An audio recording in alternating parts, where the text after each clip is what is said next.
अस्सलाम वालेकुम। Learn with Hamza याकूब में खुश आमदीद। बकौल गालिब हुई ताख़ीर तो कुछ बाइस ताख़ीर भी था। 4-5 दिन के गैप के बाद हाजिर हुआ हूँ जॉर्डन पीटरसन की किताब 12 रूल्स ऑफ लाइफ के साथ। जॉर्डन पीटरसन एक मशहूर कैनेडियन माहिर नफ्सियात हैं और उनकी ये किताब बेपनाह मकबूल है। उनसे बहुत सी बातों पर इख्तलाफ के बावजूद मैं ये समझता हूँ कि उनकी ये किताब निहायत अहम है और इस पर बात होनी चाहिए। तो आपके और वीडियो के दरमियान हाइल नहीं होता। वीडियो देखने के बाद अपनी राय का इजहार ज़रूर करें। बहुत शुक्रिया। अच्छा, तो आज हम एक बहुत ही मशहूर किताब जॉर्डन पीटरसन की 12 रूल्स फॉर लाइफ पर बात कर रहे हैं, खास तौर पर इसके शुरू के हिस्सों पर, यानी पेशलफ्ज और तमहीद पर। जी हाँ, ये किताब तो जिंदगी में तरतीब और माना ढूंढने के बारे में है। और ये जो पेश लफ्ज और तमहीद है ना, ये एक तरह से बुनियाद रखते हैं पूरी किताब की। बिल्कुल। हमारे पास इस किताब के इक्तिबास हैं, तो हम कोशिश करेंगे कि समझें पीटरसन इन उसूलों तक पहुंचे कैसे, और नॉर्मन डॉइज जिन्होंने पेशलफ्ज लिखा, वो पीटरसन के काम को कैसे देखते हैं। और ये अहम है, खास तौर पर आजकल के दौर में, जहां अक्सर ये एहसास होता है कि माने कहाँ हैं, इखलाकियात क्या हैं, तो ये हिस्से इसी पर रोशनी डालते हैं। अच्छा, शुरू करने से पहले एक जरूरी बात, ये जो गुफ्तगू है ये तालीमी मकासद के लिए है। इसमें एआई से बनी आवाज इस्तेमाल हो रही है, तो हो सकता है तलफ़्फ़ुज़ या मुज़क्कर मुअन्नस में कुछ गलतियां हों, उन्हें प्लीज नजरअंदाज कीजिएगा। जी तो चले पेश लफ्ज से शुरू करते हैं। नॉर्मन डॉइज ने लिखा है, वो उसूलों की जरूरत पर इतना जोर क्यों दे रहे हैं। उन्होंने मूसा और वो जो सुनहरे बिछड़े वाली कहानी है उसका भी जिक्र किया है। हाँ, डॉइज का असल नुक्ता ये है कि यूं समझें कि उसूल हमें शायद कैद लगते हों, लेकिन उनके बगैर हम अपनी फौरी ख्वाहिशात, अपनी इम्पल्सेस के गुलाम बन जाते हैं। वो कहानी यही दिखाती है ना कि जब वाज़े हिदायत नहीं थी तो लोगों ने क्या किया। सही, आजादी को भी एक सिमत, एक ढांचे की जरूरत होती है। बिल्कुल। और डॉइज पेटरसन की तारीफ करते हैं कि वो कैसे साइंस, फलसफा, पुरानी कहानियां, नफ्सियात, इन सबको मिलाकर एक, आप कह लें, संजीदा अखलाकी फ्रेमवर्क पेश कर रहे हैं। ये नहीं कि बस जो दिल चाहे करो। अच्छा, और वो पेटरसन की शख्सियत का भी जिक्र करते हैं, उनकी खुली सोच, अमलियत पसंदी, और ये कि मुश्किल बातों को भी आसानी से समझा देते हैं। जी हाँ, और वो एक दिलचस्प बात बताते हैं पेटरसन के घर की पेंटिंग्स की, सोवियत दौर की। ओ हाँ, वो यूटोपिया वाली बात कि कैसे एक अच्छे ख्याल, एक नजरिए के नाम पर भयानक जुल्म हो सकता है। ये पीटरसन की आइडियोलॉजी यानी नजरियात के खतरात में गहरी दिलचस्पी दिखाता है ना? बिल्कुल। और यहीं से ये बात हमें सीधा पीटरसन की अपनी तमहीद यानी ओवरचर से जोड़ देती है। पीटरसन खुद बताते हैं कि ये जो 12 असूल हैं, इनका ख्याल कहाँ से शुरू हुआ। हाँ, वो कोरा वाली कहानी। किसी ने सवाल पूछा था कि वो कौन सी सबसे कीमती बातें हैं जो सबको मालूम होनी चाहिए। जी, और पीटरसन ने जवाब में कुछ 42 नुकात लिखे थे जो बहुत ज्यादा मकबूल हुए। तो ये किताब एक तरह से उसी जवाब की तफसील है। अपनी तमहीद में पीटरसन जिंदगी को कैसे देखते हैं, वो नज़्म और इंतशार, ऑर्डर और कियोस की बात करते हैं। हाँ, ये उनके फलसफे का मरकजी ख्याल है। वो कहते हैं, जिंदगी इन दो कुव्वतों के दरमियान एक मुसलसल कशमकश है। नज्म, जिसे वो अलामती तौर पर मर्दाना कहते हैं, यानी साख्त, मालूम दुनिया, और इंतशार, अलामती तौर पर जनाना, यानी इम्कानात, नामालूम। और तवाजुन जरूरी है। बहुत ज्यादा नज्म भी ठीक नहीं, वो जबर बन जाता है, और बहुत ज्यादा इंतशार, वो तो परेशानी और बेचैनी है। बिल्कुल।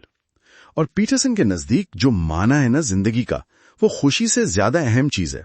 और वो मिलता कहाँ है? वो इसी सरहद पर मिलता है जहां नज्म और इंतशार मिलते हैं। अच्छा, ये तो वही टाओइस्ट यिन यांग वाली अलामत जैसी बात हो गई। जी, वो उसी से मुतासिर है। और ये ख्याल उनकी पिछली काफी इल्मी किताब मैप्स ऑफ मीनिंग में भी था।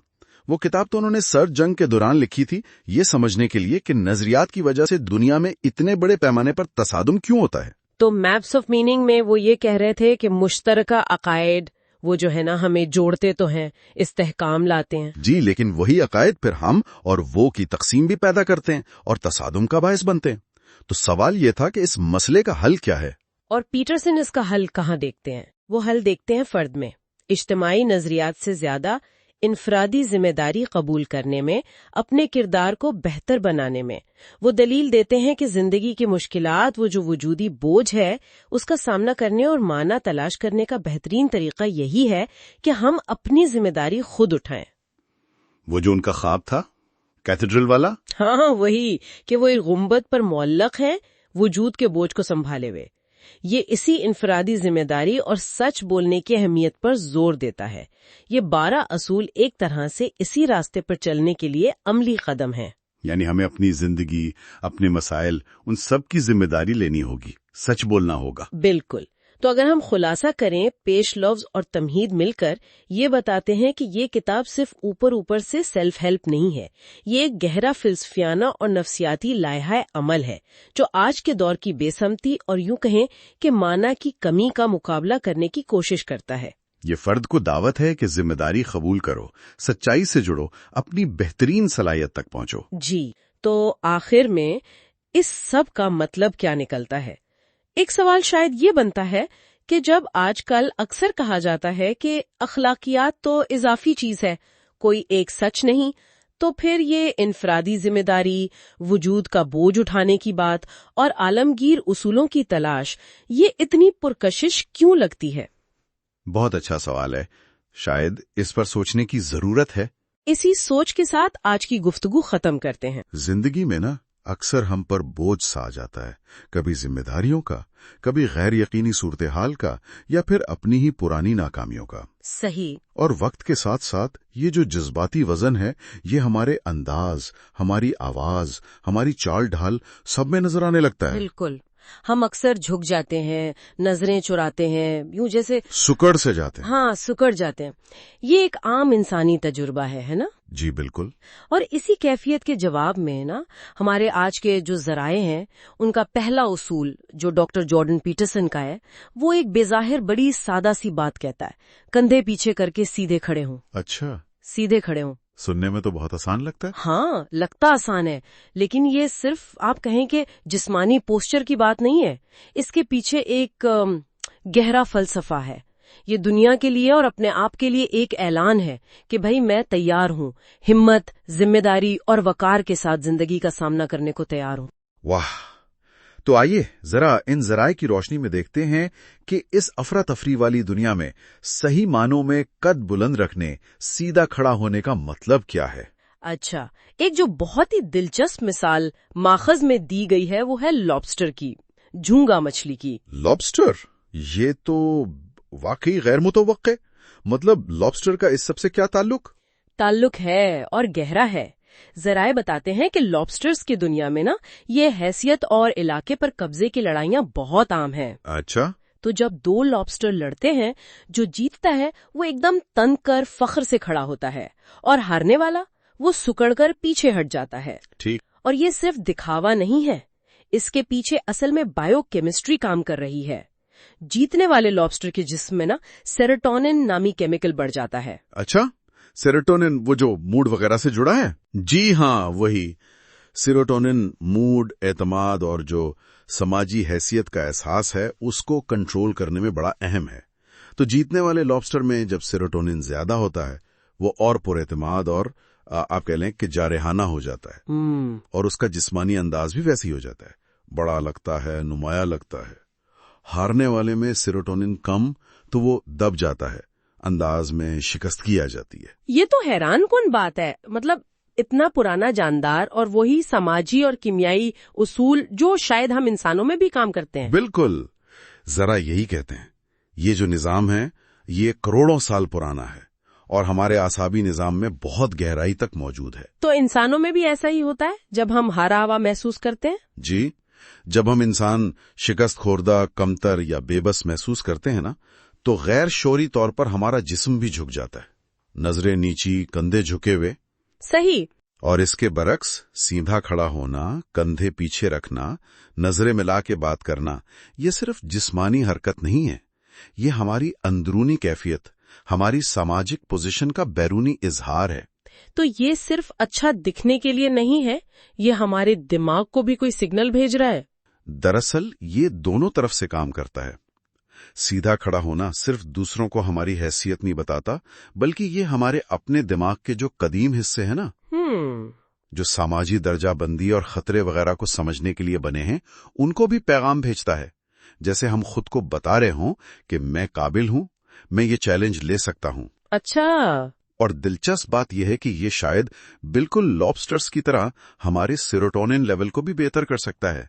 मतलब पुरएतमाद अंदाज एक मस्बत चक्कर शुरू कर सकता है। ये वाकई बहुत दिलचस्प है कि जिस्मानी अंदाज का इतना गहरा नफ्सियाती और बायोलॉजिकल असर है। लेकिन जराए ये भी कहते हैं कि ये सिर्फ जिस्म या केमिस्ट्री की बात नहीं, इसमें कोई रूहानी या फिलोसोफियाना पहलू भी है। जी, ये नुक्ता बहुत अहम है। माखूज इस बात पर जोर देता है कि सीधा खड़ा होना सिर्फ एक जिस्मानी वर्जिश नहीं है, ये जिंदगी की जो मुश्किलात हैं, तकलीफें हैं, जिम्मेदारियां हैं, उनको शऊरी तौर पर कबूल करने का नाम है। हस्ती के बोझ को रजाकाराना तौर पर उठाना, ये थोड़ा भारी लग रहा है। इसका क्या मतलब है कि मुश्किलात को दावत दें? नहीं नहीं, दावत देना नहीं, बल्कि उनका सामना करने के लिए तैयार रहना। यह मानना कि हाँ, दुनिया पेचीदा है, अफरा तफरी है, लेकिन फिर भी हिम्मत और जिम्मेदारी से आगे बढ़ना है। अच्छा। जराए के मुताबिक ना, जब कोई शख्स जिंदगी की मुश्किलात का सामना रजाकाराना तौर पर करता है, तो उसका आसाबी निजाम बिल्कुल मुख्तलिफ रद्द अमल देता है। वो चैलेंज का जवाब दे रहा होता है, तबाही का नहीं। मतलब खौफजदा होकर नहीं। बिल्कुल, ये खौफजदा होकर किसी आफत के लिए तैयार होने जैसा नहीं, बल्कि खुले दिलो दिमाग से सूरत हाल को देखने और अपनी जगह बनाने, उसे कायम रखने की रजामंदी है। तो गोया सीधा खड़ा होना सिर्फ हड्डियों और पट्ठों का खेल नहीं है, ये रूह की बात है। ये एक इशारा है कि कोई तैयार है जिम्मेदारी लेने को, चैलेंजेस का सामना करने को, शिकस्त से सीखकर दोबारा उठने को, और ताकत और मकसद के साथ अपने वजूद का हक मनवाने को। बिल्कुल दुरुस्त। किसी का अंदाज उसकी पहली दिफाई लाइन है, और इसी के साथ मौके के लिए पहला दावतनामा भी। जिस तरह आप खुद को पेश करते हैं, अक्सर दुनिया भी आपसे वैसा ही बर्ताव करती है। वाकई गहरी बात है। अच्छा, तो अगले उसूल की तरफ बढ़ने से पहले ये नुक्ता तो जहन में रहेगा, बोलने से पहले, कुछ करने से पहले अपना कद बुलंद रखें। जी, क्योंकि जब कोई अपने आप को संभालने का अंदाज बदलता है, तो शायद वो दुनिया में अपनी जगह भी बदलना शुरू कर देता है। एक सवाल जो शायद सोचने के लिए छोड़ा जा सकता है वो ये कि क्या शुरू में ये अंदाज अपनाते हुए थोड़ा मसनूईपन महसूस हो सकता है, और अगर हो तो इस एहसास से कैसे निपटा जाए? ये एक बड़ी अजीब सी बात है ना, कि हम अक्सर दूसरों का ख्याल रखने में, चाहे वो हमारे बच्चे हों, दोस्त हों, यहां तक कि पालतू जानवर, उनके लिए हम हैरत अंगेज तौर पर जिम्मेदार और मेहरबान होते हैं। उनकी जरूरतों का कितना ख्याल रहता है हमें।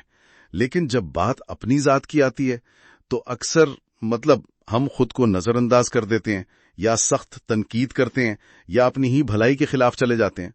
जी बिल्कुल। और यही नुक्ता, यही तजाद हमें डॉक्टर जॉर्डन पीटरसन के दूसरे उसूल की तरफ लाता है।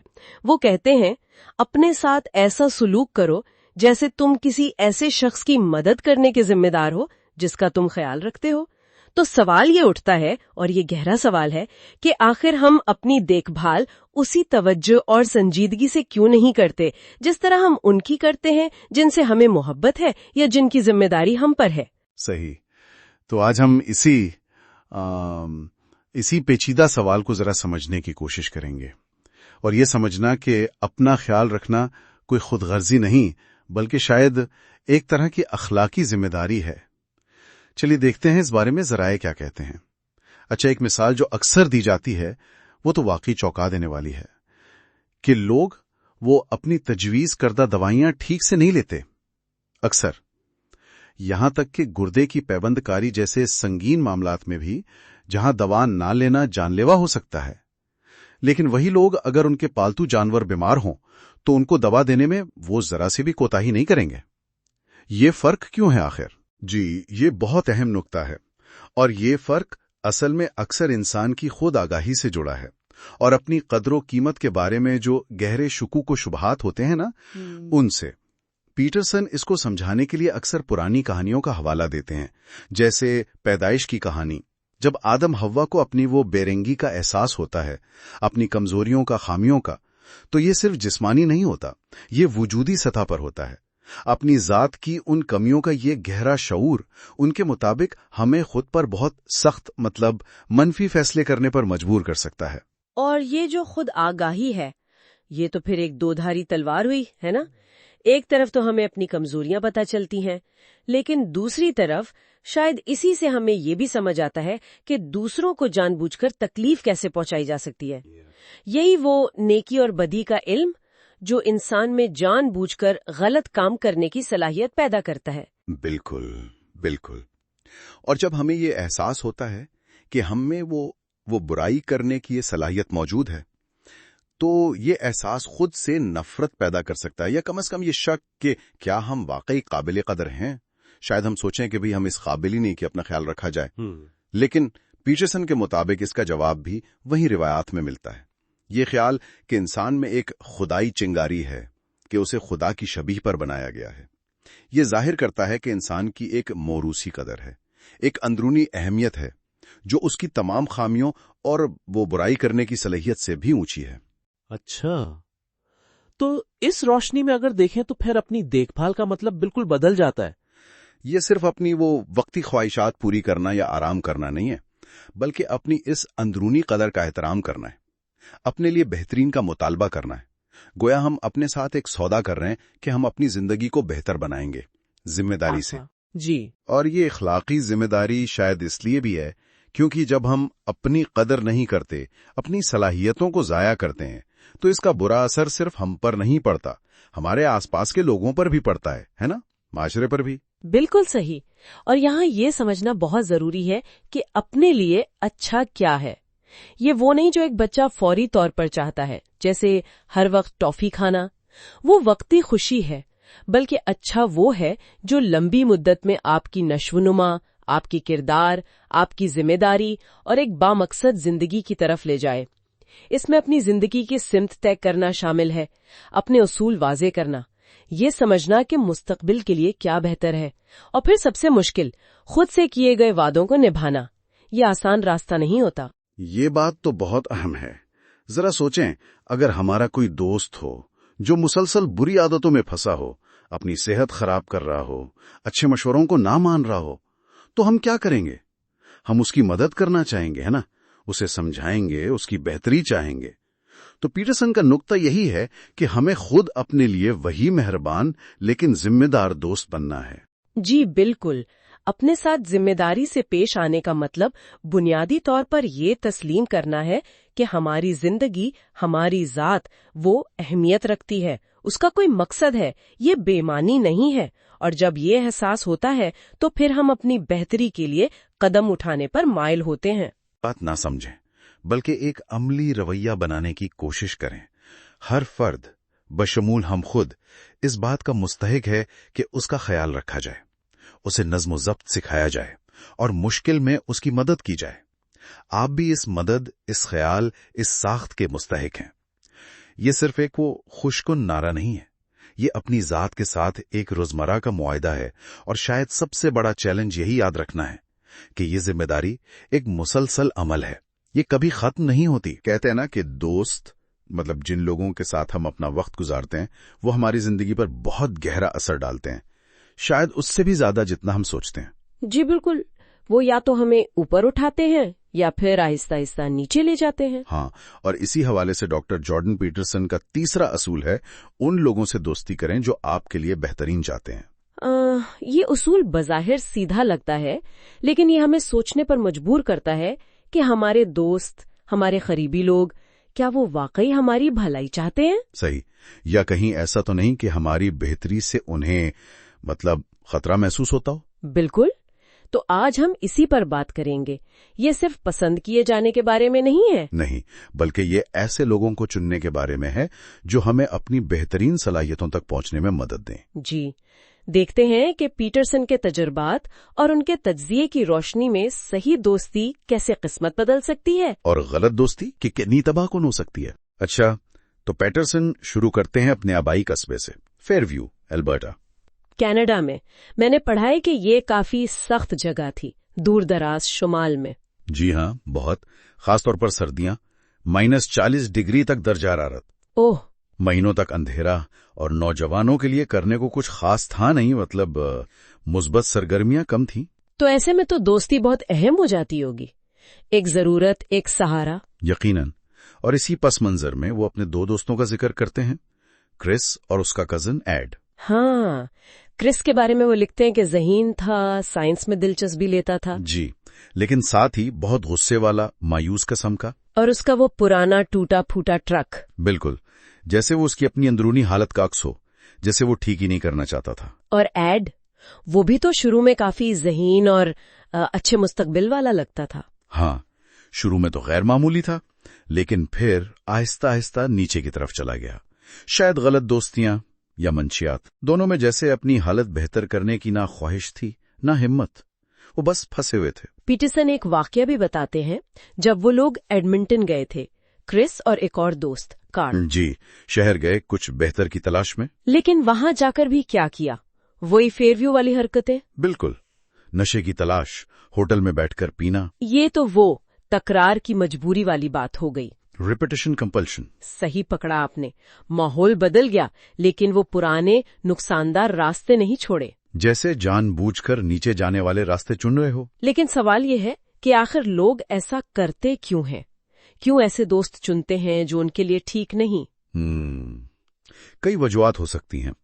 एक तो शायद अपनी कदर न करना, ये सोचना कि हम बेहतर के लायक ही नहीं, या जिम्मेदारी से भागना। हाँ वो भी। और कभी कभी ये ख्वाहिश होती है कि हम किसी को बचाएंगे। अच्छा, ये बज़ाहिर तो नेकी लगती है, लेकिन पीटरसन कहते हैं कि अक्सर ये मदद करने वाले की अपनी, मतलब खुद पसंदी या नरगसियत की तस्कीन होती है। दोस्तोयेव्स्की की मिसाल भी तो दी है उन्होंने। जी, नोट्स फ्रॉम अंडरग्राउंड में लीजा की, कि कैसे वो किरदार उसे बचाने की कोशिश में असल में ज्यादा नुकसान पहुंचाता है। तो ये समझना जरूरी है कि हर कोई जो मुश्किल में है वो सिर्फ हालात का शिकार नहीं होता। बिल्कुल, बाज औकात लोग बेहतरी का मुश्किल रास्ता चुनने से इनकार कर देते हैं क्योंकि नीचे जाना आसान है। ऊपर चढ़ने से तो आसान ही है। और पीटरसन ये भी कहते हैं कि अगर आप एक कमजोर कड़ी को एक अच्छी टीम में डालें तो ज्यादा इम्कान ये है कि वो पूरी टीम को नीचे खींच लेगी, बजाय इसके कि वो खुद बेहतर हो। तो ये एक तरह का गैर एलानिया मुआहदा होता है ऐसे लोगों में। यूं समझ लें कि तुम मेरी कमजोरियों को छोड़ो, मैं तुम्हारी। हम बड़ा नहीं सोचेंगे ताकि नाकामी का डर ना हो। हाल की आसानी के लिए मुस्तकबिल कुर्बान करना। जी, जैसे कोई सिगरेट छोड़ रहा हो और दोस्त उसे फिर सिगरेट ऑफर कर दे। हाँ, ये तो बहुत आम है। वो आपकी कमजोरी को हवा दे रहा है। इसीलिए पैटरसन का जो बुनियादी पैगाम है वो ये कि ऐसे दोस्त चुनना जो आपके लिए बेहतरीन चाहते हैं, ये खुदगर्जी नहीं है, बल्कि ये अपने साथ ईमानदारी है। बिल्कुल। अच्छे दोस्त आपकी कामयाबी पर खुश होते हैं, आपको नाकामी पर तसल्लियां नहीं देते, बल्कि हिम्मत देते हैं। वो आपके बहानों को नहीं मानते, आपको बेहतर करने पर उकसाते हैं। जबकि बुरे दोस्त आपकी कामयाबी से जलते हैं, आपको नीचे खींचते हैं। सच तो ये है कि अच्छे लोगों के साथ खड़ा होने के लिए भी हिम्मत चाहिए। तो असल बात ये हुई कि सच्चा दोस्त वो नहीं जो बस हर बात में हाँ कहे या गलतियों को नजरअंदाज करे। नहीं, सच्चा दोस्त वो है जो आपकी सलाहियत पर यकीन रखता हो और आपको उस तक पहुंचने में मदद दे, चाहे वो तरीका वक्ती तौर पर नागवार लगे। जिंदगी मुख्तसर है, इसे ऐसे लोगों के साथ जाया नहीं करना जो आपकी नाकामी पर खुश हो या तरक्की से जले। ये तो तवानाई और वक्त दोनों का ज़ियां है। तो इंतखाब ऐसे दोस्तों का करें जो आपका बेहतरीन वर्जन देखना चाहते हैं, ना कि आपका सबसे आसान वर्जन। जी, और शायद सबसे अहम बात यह है कि जब आप खुद को ऐसे लोगों से घेरते हैं जो आपको उभारते हैं, हौसला देते हैं, चैलेंज करते हैं, तो आप खुद भी बेहतर होते हैं। ना सिर्फ आप बेहतर होते हैं, बल्कि आप खुद भी एक ऐसे इंसान बन जाते हैं जिसके साथ दूसरे तरक्की करना चाहते हैं। ये एक मुस्बत चक्कर शुरू हो जाता है। जी हाँ, जो आपकी पूरी जिंदगी को बदल सकता है। आजकल की दुनिया में खास तौर पर सोशल मीडिया को देखते हुए ऐसा लगता है ना कि हर कोई कितना कामयाब है, कितनी जबरदस्त जिंदगियां गुजार रहा है। जी बिल्कुल, और ये देखकर अक्सर अपने बारे में थोड़ा कमतर महसूस होने लगता है। हाँ, कि शायद हम कहीं पीछे रह गए। कोई ज्यादा अमीर है, कोई ज्यादा ज़हीन, कोई ज्यादा कामयाब। और ये जो खामोश मुवाजना है ना, ये आहिस्ता आहिस्ता अंदर से खाता रहता है, खुद एतमादी कम कर देता है। सही कहा। इसी मसले पर डॉक्टर जॉर्डन पीटरसन का उसूल नंबर 4 बात करता है। वो कहते हैं, अपना मुवाजना कल के अपने आप से करें, ना कि आज के किसी और से। बहुत अहम नुक्ता है। तो आज हम इसी उसूल की थोड़ी गहराई में जाएंगे, देखेंगे कि ये हसद से निकलकर अपनी जाती तरक्की पर तवज्जो देने में कैसे मदद कर सकता है। बिल्कुल, मकसद यही है कि दूसरों की जिंदगियों के वो जो बज़ाहिर परफेक्ट तस्वीरें हैं उन पर नजर रखने के बजाय अपनी बेहतरी को कैसे ट्रैक करें और एतमाद बहाल करें। अच्छा, तो बात शुरू करते हैं इस अंदरूनी नाक़िद से। ये जो हमारे अंदर एक आवाज होती है जी, जो मुसलसल कहती रहती है, देखो वो कितना आगे है, तुम कहाँ हो।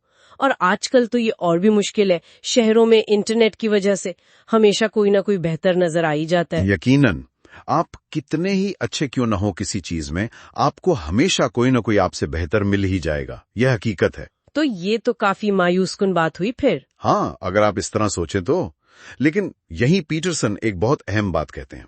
वो कहते हैं कि जिंदगी को सिर्फ कामयाबी या नाकामी में तकसीम करना ही गलती है। अच्छा, जी, हकीकत में जिंदगी कोई एक खेल नहीं है जिसमें आप जीत रहे हैं या हार रहे हैं। आप तो बेवक्त कई मैदानों में खेल रहे होते हैं। कई मैदानों से क्या मुराद है? यानी आपका करियर है, आपके खानदान के साथ ताल्लुकात हैं, आपकी अपनी सेहत है, आपके शौक हैं, आपकी रूहानी या जाती नशोनुमा है, बहुत कुछ है ना। सही। तो किसी एक शोबे में किसी और को बज़ाहिर कामयाब देखकर अपनी पूरी जात को कमतर समझ लेना, ये अपने साथ नाइंसाफी है। और ये भी याद रखना जरूरी है कि हर किसी के हालात, उनके वसाइल, उनकी सलाहियतें, उनकी मुश्किलात सब मुनफरिद हैं। तो अक्सर ये मुवाजना जो हम कर रहे होते हैं वो बड़ा सधी होता है, बेमानी सा। ये बात तो समझ आती है कि मुवाजना बेकार है, लेकिन अमली तौर पर इस अंदरूनी नाक़िद की आवाज को मतलब खामोश कैसे करें? ये तो बहुत ऊंची होती है अक्सर। ये मुश्किल तो है। किताब इसके लिए कोई जादुई हल नहीं देती, बल्कि छोटे अमली कदम तजवीज करती हैं। जैसे खुद से कुछ सवाल पूछना। पहला, वो कौन सी चीज है जो मुझे परेशान कर रही है, यानी मसले को पहचानना। ठीक है। क्या ये ऐसी चीज है जिसे मैं ठीक कर सकता हूँ, यानी देखना कि क्या ये मेरे इख्तियार में है। अच्छा। और फिर सबसे अहम, क्या मैं वाकई इसे ठीक करने के लिए तैयार हूँ, मतलब क्या मैं सच में कोशिश करना चाहता हूँ, यानी अपनी नियत और इरादे को जांचना। बिल्कुल। इन सवालों का मकसद ये है कि आप बड़ी परेशानियों को छोटे काबिले इंतजाम हिस्सों में तोड़ लें और फिर उन पर काम करने के लिए कोई एक नुक्ता आगाज तलाश करें। तो बड़ी छलांगों के बजाय छोटे कदम, छोटी बेहतरियों पर फोकस करना है। जी हाँ, उसे आप कंपाउंड इंटरेस्ट का नफसियाती असूल समझ लें। रोजाना की मामूली सी 1% बेहतरी भी वक्त के साथ बहुत बड़ा फर्क डाल सकती है। ये दिलचस्प है।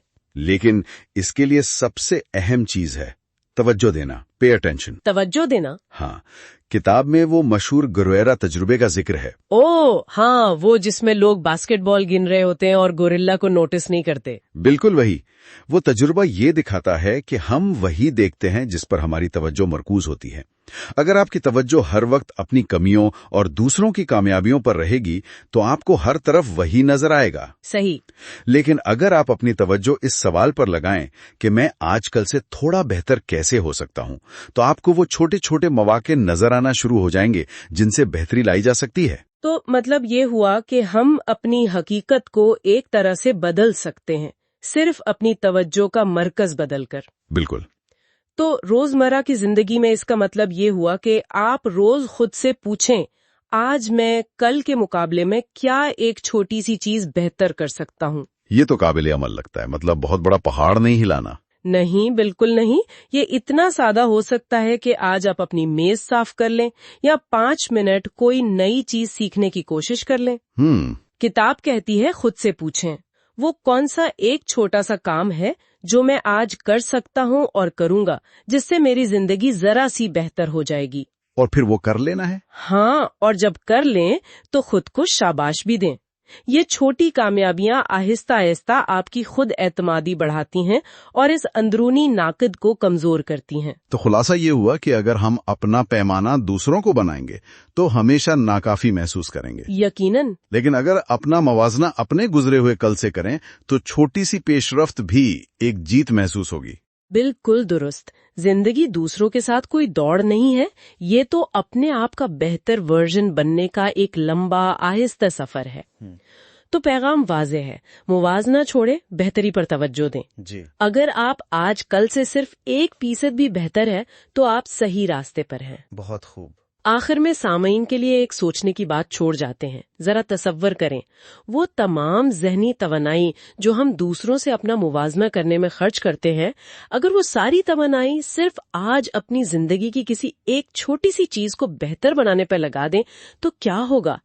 اس ایک تبدیلی کے لمبے عرصے میں کیا اثرات ہو سکتے ہیں؟ بچوں کی پرورش واقعی ایک بہت بہت بڑی ذمہ داری ہے، لیکن آج کل بہت سے والدین کچھ الجھے ہوئے نظر آتے ہیں. مطلب سمجھ نہیں آتا کہ بچوں کو ڈسپلن سکھائیں یا پھر انہیں بس خود کو ظاہر کرنے دیں. یہ کشمکش سی ہے. جی بالکل، یہ ایک بہت عام مخمصہ ہے. اور اسی حوالے سے ڈاکٹر جارڈن پیٹرسن کا اصول نمبر 5 ہے. وہ ایک ایسی بات کہتے ہیں جو ٹھیک ہے کچھ لوگوں کو شاید تھوڑی متنازع لگے، لیکن اس میں گہرائی بہت ہے. ہاں، وہ کہتے ہیں کہ اگر آپ کا بچہ کوئی ایسا کام کرے جس سے وہ آپ کو خود ناپسند آنے لگے تو اسے نظر انداز نہ کریں. بالکل اسے نظر انداز نہ کریں، اور اس کی وجہ بھی وہ بہت واضح بتاتے ہیں. کیا وجہ ہے اس کی؟ دیکھیں، اگر آپ جو اپنے بچے سے اتنی محبت کرتے ہیں آپ اس کا کوئی رویہ برداشت نہیں کر پا رہے ہیں تو ذرا سوچیں کہ باہر کی دنیا کیا کرے گی. وہ تو ظاہر ہے کم مہربان ہوگی. بہت کم مہربان ہوگی، وہ زیادہ سختی سے پیش آئے گی. تو یہ اصول نہ صرف کنٹرول کرنے یا سختی دکھانے کے بارے میں نہیں ہے. اچھا نہیں، بلکہ یہ اس بارے میں ہے کہ آپ ایک والد یا والدہ کے طور پر زیادہ محبت اور نرمی سے اپنے بچے کی شخصیت کو، اس کے کردار کو وہ شکل دیں، اس سے پہلے کہ دنیا اپنے سخت طریقوں سے یہ کام کرے. جیسے وہ مثالیں ہم دیکھتے ہیں، کوئی بچہ ایئرپورٹ پہ چیخ رہا ہے یا مہمانوں کے سامنے بدتمیزی کر رہا ہے. بالکل، اگر والدین وہاں بروقت پیار سے سمجھا دیں تو وہ بچہ بعد میں دوسروں کی ناپسندیدگی سے اور جو سماجی مشکلات آ سکتی ہیں ان سے بچ سکتا ہے. یہ بات بہت دلچسپ ہے کہ آپ نے نظم و ضبط کو ایک تحفہ کہا. عام طور پر تو لوگ اسے پرانے زمانے کی سختی سمجھتے ہیں، یا جیسے بچے کی آزادی کو دبایا جا رہا ہو. ہاں، یہ تحفہ والا خیال، اس میں گہرائی یہ ہے کہ بچے وہ بالکل خالی سلیٹ نہیں ہوتے، اور نہ ہی وہ بس معصوم فرشتے ہوتے ہیں جیسے کچھ فلسفیوں نے کہا، جیسے روسو نے کہا کہ معاشرہ انہیں خراب کرتا ہے. اچھا. حقیقت میں انسان ہونے کے ناطے بچوں میں اچھائی اور برائی دونوں کی صلاحیت ہوتی ہے، بلکہ تحقیق تو یہ بتاتی ہے کہ 2 سال کی عمر کے بچے وہ اصل میں سب سے زیادہ جارحانہ رویہ دکھا سکتے ہیں. 2 سال کے بچے؟ جی، وہ مارتے ہیں، کاٹتے ہیں، چیزیں چھینتے ہیں، وہ اصل میں حدود کو جانچ رہے ہوتے ہیں. اور اگر انہیں روکا نہ جائے تو وہ یہ کرتے رہتے ہیں. وہ دیکھتے ہیں کہ اس کا نتیجہ کیا نکلتا ہے. پیٹرسن نے بھی تو ایک مثال دی تھی، وہ بچہ جس نے کھیل کے میدان میں جان بوجھ کر ان کی بیٹی کے ہاتھ پر پاؤں رکھا. بالکل، وہ دیکھ رہا تھا کہ کیا ہوتا ہے اگر والدین وہاں حد مقرر نہیں کرتے. تو بچہ کیا سیکھتا ہے کہ بڑے کمزور ہیں، ان کی بات ماننا ضروری نہیں. اور اس کے سماجی نتائج پھر سنگین ہو سکتے ہیں. بہت سنگین. تحقیق یہ بھی کہتی ہے کہ جو بچے 4 سال کی عمر تک دوسروں کے ساتھ ٹھیک سے پیش آنا نہیں سیکھتے انہیں دوست بنانے میں بہت مشکل ہوتی ہے. 4 سال کی عمر تک؟ جی ہاں، اور 4 سال کے بعد دوست ہی تو بچوں کی سماجی تربیت کا سب سے بڑا ذریعہ بن جاتے ہیں. تو جو بچے اس وقت مسترد ہو جاتے ہیں وہ اکثر پیچھے رہ جاتے ہیں. انہیں بعد میں تنہائی، افسردگی اور دوسرے مسائل کا سامنا کرنا پڑ سکتا ہے. تو مطلب یہ ہوا کہ مقصد بچے کو دبانا نہیں بلکہ اسے سماجی طور پر کامیاب ہونے میں مدد دینا ہے. لیکن یہ کریں کیسے؟ کیا پیٹرسن نے کچھ عملی طریقے بتائے ہیں؟ ہاں بالکل، وہ کچھ رہنما اصول دیتے ہیں. پہلا تو یہ کہ اصول کم رکھیں، بہت سارے غیر ضروری قوانین نہ بنائیں، بس ضروری اور واضح اصول ہوں. ٹھیک ہے. دوسرا، کم از کم ضروری طاقت استعمال کریں. مطلب جتنی مداخلت رویے کو روکنے کے لیے کافی ہو بس اتنی. یہ شاید صرف ایک تنبیہی نظر ہو یا صاف الفاظ میں منع کرنا، یا کبھی کبھی ہلکی سی جسمانی مداخلت جیسے بچے کو کسی خطرناک چیز سے پیچھے ہٹانا. یہ کم از کم ضروری طاقت والی بات اہم ہے. اس کا مطلب کیا ہے؟ صرف سزا دینا؟ نہیں، سزا دینا مقصد نہیں. کم از کم ضروری طاقت کا مطلب ہے کہ مداخلت مؤثر ہو اور صورتحال کے مطابق ہو. مقصد بچے کو تکلیف دینا نہیں بلکہ غلط رویے کو فوراً اور مؤثر طریقے سے روکنا ہے. مثال کے طور پر؟ جیسے وہ بجلی کے ساکٹ والی مثال. اگر بچہ انگلی ڈالنے کی کوشش کر رہا ہے تو آپ فوراً اسے پیچھے کھینچیں گے. یہاں مقصد سزا نہیں، حفاظت ہے. اور یہ مداخلت بچے کے مزاج پر بھی منحصر ہے. کوئی بچہ حساس ہوتا ہے، اس کے لیے شاید غصے سے دیکھنا ہی کافی ہو، اور کسی دوسرے کے لیے شاید واضح طور پر نہیں کہنا ضروری ہو. بالکل. اور پیٹرسن سزا اور انعام دونوں کی اہمیت بتاتے ہیں. وہ کہتے ہیں کہ صرف مثبت چیزیں بتانا کافی نہیں، کیونکہ منفی احساسات جیسے ہلکی سی تکلیف یا ڈر یہ بھی ہمیں نقصان سے بچنا سکھاتے ہیں. لیکن سزا ہمیشہ سوچ سمجھ کر، کم سے کم اور محبت اور بھلائی کے جذبے سے دینی چاہیے. ہاں، اور ایک اور بہت اہم بات، والدین کو اپنے جذبات سے آگاہ ہونا چاہیے. غصہ، ناراضگی ان کو پہچاننا چاہیے. اگر وہ اپنی جھنجھلاہٹ کو تسلیم نہیں کرتے نا، تو وہ انجانے میں بچے سے بدلہ لے سکتے ہیں. کیسے؟ جیسے اسے نظر انداز کر کے یا طنز کر کے. اس سے تو بہتر ہے کہ ایمانداری سے، سوچ سمجھ کر اور پیار سے ڈسپلن سکھائیں. والدین کا کام ہے کہ وہ حقیقی دنیا کے ایک یوں سمجھیں رحم دل نمائندے بنے. یہ بات سمجھ میں آتی ہے. گویا والدین بچے کو دنیا کے اصول سکھا رہے ہیں، لیکن ایک زیادہ محفوظ اور پیار بھرے ماحول میں. بالکل. اور اس کا فائدہ یہ ہے کہ جو بچہ توجہ دینا سیکھتا ہے، دوسروں کے ساتھ کھیل سکتا ہے، بات چیت میں تمیزدار ہے، قابل بھروسہ ہے، اسے ہر کوئی پسند کرے گا. ہر کوئی. اسے ہر جگہ خوش آمدید کہا جائے گا. ٹیچرز، دوسرے والدین، اس کے ہم عمر بچے.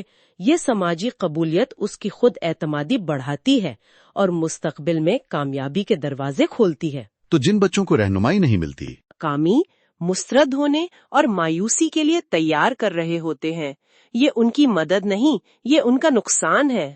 تو اصل والدینیت کا مطلب یہ نہیں کہ بچے کے بہترین دوست بن جائیں، نہیں، بالکل نہیں. بلکہ اس کی مدد کریں کہ وہ ایک ایسا انسان بنے جس کے ساتھ دوسرے لوگ رہ سکیں، کام کر سکیں، جسے دوسرے لوگ پیار کر سکیں. یہ واقعی ایک مشکل کام ہے. بہت مشکل، لیکن بہت ضروری. تو احتیاط سے سکھائیں، محبت سے اصلاح کریں، اور یہ یاد رکھیں، ایک اچھی طرح سے تربیت یافتہ بچہ ٹوٹا ہوا نہیں ہوتا. وہ تیار ہوتا ہے. وہ زندگی کے چیلنجز اور سماجی تعلقات کے لیے تیار ہوتا ہے. تو آخر میں یہ سوال رہ جاتا ہے کہ کیا ہم اپنے بچوں کو وقتی ناگواری سے بچانے کے چکر میں کہیں مستقبل کی بڑی ناکامیوں کی طرف تو نہیں دھکیل رہے ہیں؟ دنیا کو دیکھیں تو اکثر غصہ آتا ہے نا، بدعنوانی، ناانصافی، لوگوں کی تکلیفیں، اور ہم فوراً انگلیاں اٹھاتے ہیں. نظام خراب ہے، قسمت بری ہے، فلاں ذمہ دار ہے. لیکن کیا ہو اگر ٹھیک کرنے کی شروعات وہ ہماری اپنی زندگی سے ہو؟ ڈاکٹر جارڈن پیٹرسن کا اصول نمبر 6 یہی تو کہتا ہے. ایک کافی گہرا چیلنج ہے. دنیا پر تنقید سے پہلے ذرا اپنے گھر کو تو دیکھ لو، اس سے ٹھیک کر لو. اور یہ کوئی پرفیکشن کی بات نہیں ہو رہی، اصل بات ایمانداری کی ہے. کہیں ایسا تو نہیں کہ ہم اپنی ذمہ داریوں سے بھاگ رہے ہیں اور باہر دنیا کو بدلنے کا شور مچا رہے ہیں. تو آئیے آج اسی پر بات کرتے ہیں. ذرائع کیا کہتے ہیں کہ حقیقی اخلاقی طاقت، یعنی اپنی بات میں وزن پیدا کرنا، وہ سیاست یا احتجاج سے نہیں بلکہ اپنی ذاتی زندگی کو سنبھالنے سے کیسے شروع ہوتا ہے. جی، اور یہ بات اہم ہے کیونکہ دیکھیں، زندگی واقعی مشکل ہے، اس میں کوئی شک نہیں. تکلیف، مایوسی، یہ سب کے حصے میں آتی ہیں. کبھی کبھی تو صاف اپنی غلطی ہوتی ہے، لیکن اکثر حالات ہمارے قابو سے باہر بھی ہوتے ہیں. بیماری ہے، بڑھاپا، موت، یہ تو سب کے لیے ہے نا. تو آخر الزام دیں تو کسے دیں؟ صحیح. تو ذرائع بتاتے ہیں کہ جب تکلیف بہت بڑھ جاتی ہے تو کچھ لوگ وہ پورے وجود کو ہی ناقص سمجھنے لگتے ہیں. جیسے گوئٹے کے فاؤسٹ میں وہ میفسٹوفیلس کا کردار ہے، جی، جو ہر چیز کو رد کرتا ہے، منفی روح. اور بہت انتہائی صورتوں میں یہی سوچ پھر بڑی تباہی کا باعث بنتی ہے.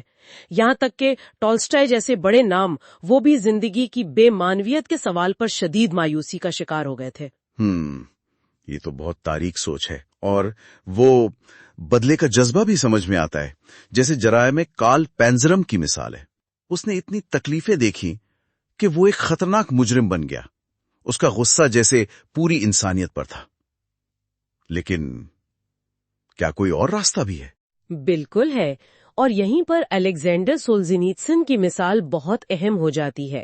سوویت لیبر کیمپ میں آپ سوچیں، جنگ، قید، پھر کینسر، یعنی ناقابل تصور مشکلات. لیکن قسمت کو کوسنے کے بجائے انہوں نے خود سے پوچھا، یہ بہت بڑی بات ہے، خود سے سوال کیا کہ کیا میری زندگی کی اس تباہی میں میرا اپنا بھی کوئی حصہ ہے؟ اچھا، خود سے یہ سوال۔ جی، انہوں نے پھر اپنی ماضی کی غلطیوں کو دیکھا، خاص طور پر جو کمیونسٹ پارٹی کی اندھی حمایت کی تھی، اور پھر فیصلہ کیا اب جھوٹ نہیں بولنا، سچ پر قائم رہنا ہے۔ یہ جو اندرونی تبدیلی تھی نا، اسی نے انہیں ہمت دی کہ وہ گلاگ اور کپلیگو لکھیں، ایک ایسی کتاب جس نے آپ کہہ سکتے ہیں سوویت نظام کی نظریاتی بنیادیں ہلا دیں۔ تو اصل سوال یہی ہے، تبدیلی باہر سے آتی ہے یا اندر سے؟ سولزنٹسن کی مثال تو واقعی بہت طاقتور ہے۔ تو پھر یہ اصول، یعنی اپنے گھر کو ٹھیک کرنا، یہ عام زندگی میں کیسے لاگو ہوتا ہے؟ ذرائع کیا کہتے ہیں؟ اپنی زندگی صاف کرنے کا کیا مطلب ہے؟ ہاں، تو ذرائع کہتے ہیں کہ چھوٹی چیزوں سے شروع کریں، بہت بنیادی سوالات پوچھیں خود سے۔ کیا آپ کو جو موقع مل رہے ہیں آپ ان کا پورا فائدہ اٹھا رہے ہیں؟ کیا آپ اپنے کام میں، اپنے کریئر میں واقعی محنت کر رہے ہیں یا بس وہ کرتے رہتے ہیں؟ اپنے گھر والوں کے ساتھ، اپنے بچوں کے ساتھ کیا آپ عزت سے پیش آ رہے ہیں؟ کوئی ایسی عادت تو نہیں جو آپ کی صحت، آپ کے مستقبل کو کھا رہی ہو؟ اور ایک بہت اہم قدم جو ماخذ میں واضح طور پر بتایا گیا ہے، وہ کام کرنا بند کر دیں جو آپ جانتے ہیں کہ غلط ہے۔ آج سے ہی، ابھی سے اپنی اندر کی آواز، اپنی ضمیر پر بھروسہ کریں، صرف وہ بولیں جو آپ کو مضبوط بنائیں، صرف وہ کریں جسے آپ عزت سے بتا سکیں۔ بالکل، اور زور اس بات پر ہے کہ فوراً باہر الزام نہ لگائیں، یہ سسٹم خراب ہے، وہ سیاستدان غلط ہے، فلاں دشمن ہے۔ نہیں، پہلے خود کو تو دیکھیں، اپنے تجربے کو تو منظم کریں۔ اگر آپ اپنے گھر میں، اپنی ذات میں امن نہیں لا سکتے تو باہر کی دنیا کو ٹھیک کرنے کا دعویٰ کیسے کریں گے؟ تو اس اندرونی صفائی کا، اس عمل کا نتیجہ کیا نکلتا ہے؟ آخر میں فائدہ کیا ہوتا ہے؟ دیکھیں، ذہن صاف ہوتا ہے، سوچ واضح ہوتی ہے، آپ کے تجربات بہتر ہوتے ہیں، آپ بہتر فیصلے کرتے ہیں، ماضی کی جو الجھنیں ہیں وہ سلجھنے لگتی ہیں، آپ اندر سے مضبوط ہوتے ہیں، تلخی کم ہوتی ہے، مستقبل کے لیے زیادہ پر اعتماد ہوتے ہیں، اور زندگی کی جو مشکلیں آنی ہی آنی ہیں ان کو برداشت کرنے کی ہمت بڑھ جاتی ہے، بغیر اس کے کہ آپ اپنی کڑواہٹ اور دھوکہ دہی سے انہیں مزید خراب کریں۔ یعنی اگر کسی کا اپنا کمرہ، اپنی زندگی ہی بے ترتیب ہے، عادتیں خراب ہیں، رشتے الجھے ہوئے ہیں، تو پھر وہ کس منہ سے کائنات سے یا دنیا سے انصاف مانگے؟ اس کی اپنے بات میں وہ اخلاقی وزن نہیں رہتا، ہے نا؟ بالکل، اپنے گھر کو ترتیب دینے کا مطلب یہ نہیں کہ زندگی ایک دم پرفیکٹ ہو جائے گی، ساری مشکلیں ختم، نہیں، لیکن اس کا مطلب یہ ضرور ہے کہ آپ نے کم از کم اپنی بات کہنے کا، وہ بھی وضاحت اور مضبوطی سے، حق حاصل کر لیا ہے۔ تو دنیا پر غصہ کرنے سے پہلے ایک لمحہ رکیں، ذرا اندر جھانک لیں، کیونکہ جب کوئی اپنی زندگی کی ذمہ داری لیتا ہے نا تو وہ مسئلے کا حل بننے کی طرف قدم بڑھاتا ہے، صرف شور مچانے والی ایک اور آواز نہیں رہتا۔ یہ بات میرے خیال میں سامعین کے لیے غور کرنے کی ہے۔ آج کل کی دنیا میں نا ہر کوئی جیسے بس شارٹ کٹ ڈھونڈ رہا ہے، فوراً نتیجہ چاہیے، آسانی چاہیے، تو جو راستہ آسان لگتا ہے نا، جو ابھی فائدہ دے رہا ہو، بس اسی پر چل پڑنے کا دل کرتا ہے۔ لیکن کیا ہم نے سوچا ہے کہ اس آسانی کی قیمت کیا ہو سکتی ہے؟ یہ بہت اہم سوال اٹھایا آپ نے۔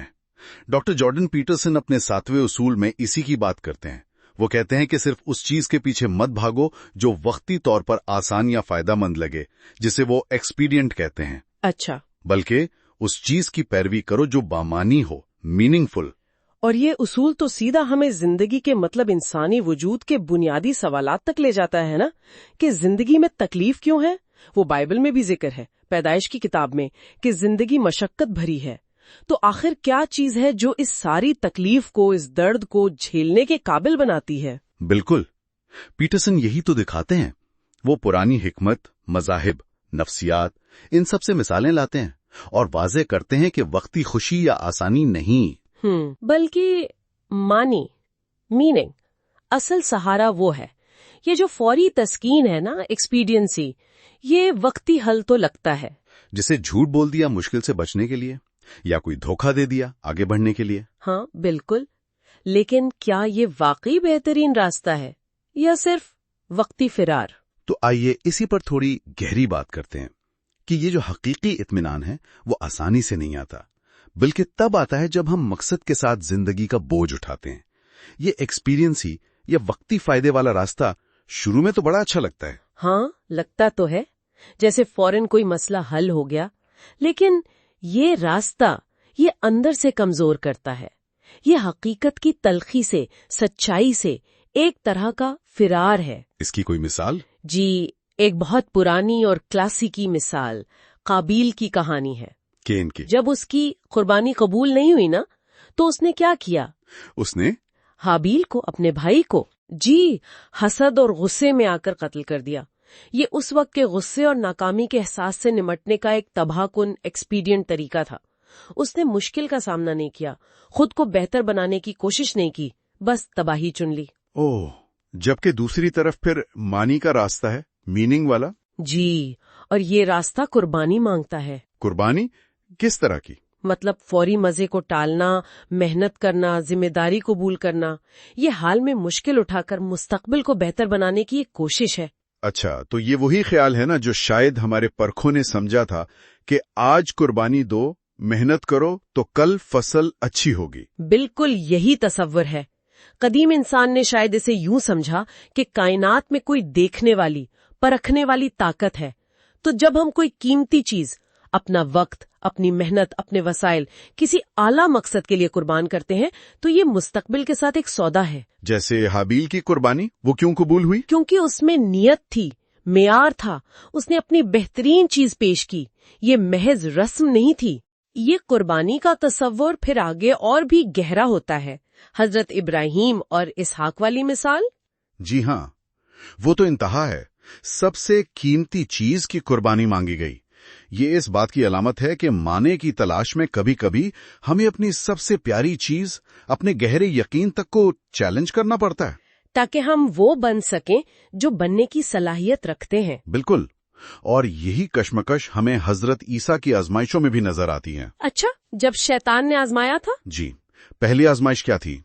पत्थरों को रोटी बना दो, यानी फौरी जरूरत पूरी कर लो, एक्सपीडियंसी। बिल्कुल। लेकिन उन्होंने उसे रद्द किया, आला मकसद को तरजीह दी। और दूसरी आजमाइश, वो पहाड़ से छलांग लगाने वाली? हाँ, वो गोया जिम्मेदारी से फरार था। एक शॉर्टकट था कि मौजजे से अपनी अहमियत साबित करो, उसे भी रद्द कर दिया। जी। और तीसरी, दुनिया की सारी बादशाहतें, यानी ताकत, इख्तियार, दुनियावी कामयाबी, एक्सपीडियंसी की इंतहा। हाँ, और उसे ठुकराकर उन्होंने दिखाया कि असल ताकत उसूलों पर कायम रहेंगे में है, वक्ती फायदे में नहीं। ये सिर्फ मजहबी कहानियां नहीं है, मुझे लगता है फलसफे में भी। सुकरात की मिसाल जहन में आती है। बहुत खूबसूरत मिसाल है। उन्हें मौत की सजा हुई, उनके पास मौका था भाग जाने का या अपने उसूलों से पीछे हटने का, आसान रास्ता। जी, एक्सपीडियंट रास्ता। लेकिन उन्होंने मौत के सामने भी सच्चाई और मानी को चुना। कमाल है। और ये मानी सिर्फ जिंदगी की मुश्किलात या अलमियों का सामना करने के लिए ही जरूरी नहीं है, बल्कि इंसान के अंदर जो बुराई है ना, अपनी तारीकी, उसका सामना करने के लिए भी लाजिम है। वो जो कार्ल यंग ने कहा था कि कोई दरख्त जन्नत तक नहीं जा सकता जब तक उसकी जड़ें जहन्नुम तक न जाएं। बिल्कुल वही। अपनी खामियों को, अपनी मनफी सलाहियतों को समझे बगैर, कबूल किए बगैर हकीकी मानी नहीं मिल सकते। तो इस सब का मतलब ये हुआ कि तकलीफ और शायद बुराई भी ये जिंदगी की हकीकतें हैं, इनसे भागा नहीं जा सकता। जी, भागना बेसूद है। तो बेहतर रद्द अमल ये है कि उनके बीच रहते हुए माने तलाश किए जाएं। बिल्कुल।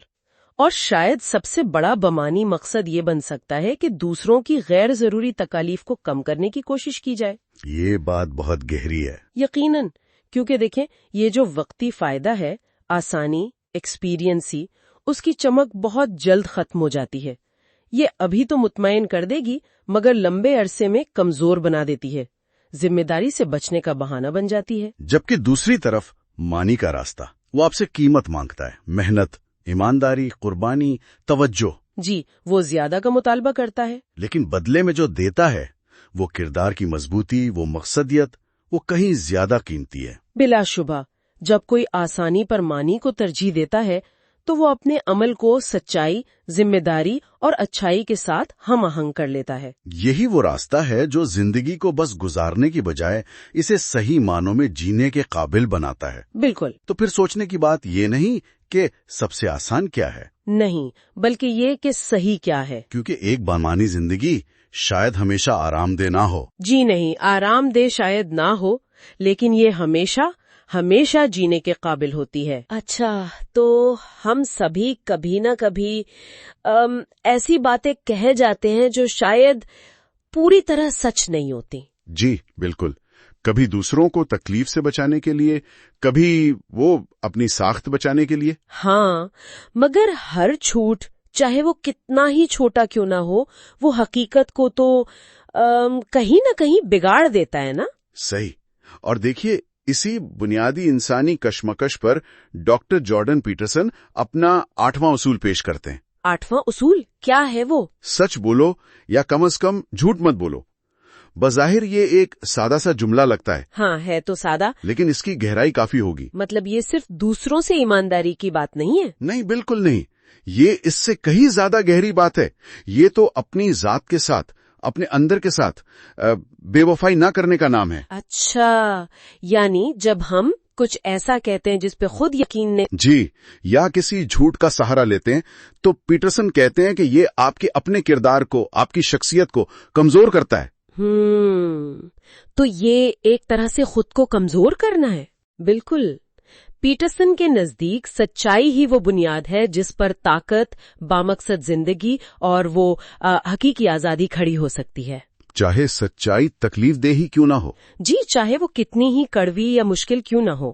وقتی طور پر جھوٹ شاید آسان راستہ لگے، مگر اندر سے یہ کھوکھلا کر دیتا ہے۔ پیٹرسن اپنے ذاتی تجربے کی بات بھی کرتے ہیں اس حوالے سے۔ جی ہاں، وہ بتاتے ہیں کہ ایک وقت میں انہیں یہ احساس ہوا کہ وہ خود کو 2 حصوں میں بانٹ چکے تھے۔ 2 حصوں میں کیسے؟ ایک وہ جو بول رہا تھا اور دوسرا وہ جو آپ کہہ لیں اندر سے دیکھ رہا تھا، پرکھ رہا تھا۔ اوہ اچھا، اور جو حصہ پرکھ رہا تھا اسے اکثر لگتا تھا کہ بولنے والا حصہ پوری طرح سچ نہیں کہہ رہا۔ کیوں؟ کیونکہ اس کا مقصد بحث جیتنا تھا، یا دوسروں کو متاثر کرنا، یا اپنی حیثیت منوانا تھا۔ سچائی پیچھے رہ جاتی تھی۔ یہ تو کافی خود شناسی ہے۔ جی، اور یہ ذاتی تجربہ انہیں ایک بڑے تصور تک لے جاتا ہے جسے وہ لائف لائز کہتے ہیں۔ لائف لائز، زندگی کے جھوٹ، اس کا کیا مطلب ہے؟ اس کا مطلب ہے جب لوگ ایک پہلے سے طے شدہ تنگ نظری والے نتیجے تک پہنچنے کے لیے حقیقت کو توڑ مروڑ دیتے ہیں۔ یعنی حقیقت کو اپنی خواہش یا نظریے کے مطابق ڈھالنا۔ بالکل، دنیا کو ویسا نہیں دیکھنا جیسی وہ ہے، بلکہ جیسا وہ دیکھنا چاہتے ہیں۔ اس کی بنیاد اس غلط فہمی پر ہوتی ہے کہ ہم جو جانتے ہیں بس وہی کافی ہے، اور باقی حقیقت شاید برداشت کے قابل نہیں۔ یہ جان بوجھ کر حقیقت سے آنکھیں چرانا ہوا، willful blindness جسے کہتے ہیں۔ صحیح۔ اور یہ کتنا خطرناک ہو سکتا ہے، یہ سوچنا کہ ہم خود کیسے حقیقت سے منہ موڑ لیتے ہیں۔ پیٹرسن یہاں سولجنیٹسن کا بھی ذکر کرتے ہیں شاید۔ جی، وہ سولجنیٹسن کا حوالہ دیتے ہیں کہ کس طرح معاشرتی تباہی اکثر بڑے نظریاتی جھگڑوں سے نہیں بلکہ چھوٹے چھوٹے روزمرہ کے جھوٹوں سے شروع ہوتی ہے جنہیں ہم معمولی سمجھتے ہیں۔ بالکل، سولجنیٹسن نے سوویت یونین کے تجربے سے یہی دکھایا کہ کیسے عام لوگوں کا اپنی زندگی میں چھوٹی چھوٹی سچائیوں سے انکار ریاست کے بڑے جھوٹ اور جبر کو قائم رکھنے میں مدد دیتا ہے۔ یہ تو بڑی خوفناک بات ہے، یعنی انفرادی سطح پر بولے گئے چھوٹے جھوٹ مل کر ایک بڑا معاشرتی مسئلہ بن سکتے ہیں۔ یقیناً، جب سچ سے انکار کا رویہ پھیلتا ہے تو اس کے نتائج بہت سنگین ہو سکتے ہیں۔ تو پھر ان سب باتوں کا لبے لباب کیا ہے؟ یہی کہ سچائی کا راستہ مشکل ضرور ہے، شاید تکلیف دہ بھی۔ ہاں، مگر پیٹرسن کے مطابق یہی وہ واحد راستہ ہے جو آخرکار کردار کی مضبوطی اور زندگی کی وہ سالمیت کی طرف لے جاتا ہے۔ یعنی جھوٹ وقتی آسانی تو دے سکتا ہے۔ بالکل، لمحاتی طور پر حالات آسان لگ سکتے ہیں، مشکل ٹل سکتی ہے، لیکن سچائی ایک ایسی زندگی بناتی ہے جو واقعی جینے کے قابل ہو۔ یہ خود اعتمادی دیتی ہے، اندرونی استحکام دیتی ہے۔ اور جب سچ بولنا بہت مشکل لگے، جب لگے کہ خاموش رہنا زیادہ محفوظ ہے، تب بھی ایمانداری کا انتخاب मुश्किल होने के बावजूद एक तरह की वजाहत लाता है, वकार देता है और अंदरूनी ताकत बख्शता है। ये आसान नहीं है, मगर शायद बहुत जरूरी है। इसलिए एहतियात से बोलना और सच्चाई से बोलना ये बहुत अहम है। हमारे अल्फाज सिर्फ ख्यालात नहीं बताते, वो हमारी दुनिया को भी, हमारी हकीकत को भी बनाते हैं। और अगर कोई किसी वजह से सच बोलने के लिए तैयार नहीं तो पीटरसन के उसूल का कम से कम मेयार याद रखें, तो कम से कम झूठ मत बोलो। शायद ये पहला कदम है सच्चाई की तरफ। जी, हतमी पैगाम यही है कि हमारे अल्फाज दुनिया बनाते हैं। अगर हम अपनी जिंदगी में या अपने इर्द गिर्द कुछ हकीकी, कुछ पायदार तामीर करना चाहते हैं, तो सच्चाई ही वो वाहिद बुनियाद है जिस पर यह तामीर हो सकती है। जी, ये बात तो अक्सर महसूस होती है ना कि गुफ्तगू में ज्यादातर लोग दूसरे की बात खत्म होने का इंतजार कर रहे होते हैं, बस इसलिए कि वो अपनी बात कह सके। मकसद समझना कम होता है और अपनी बात मनवाना वो ज्यादा होता है। जी बिल्कुल।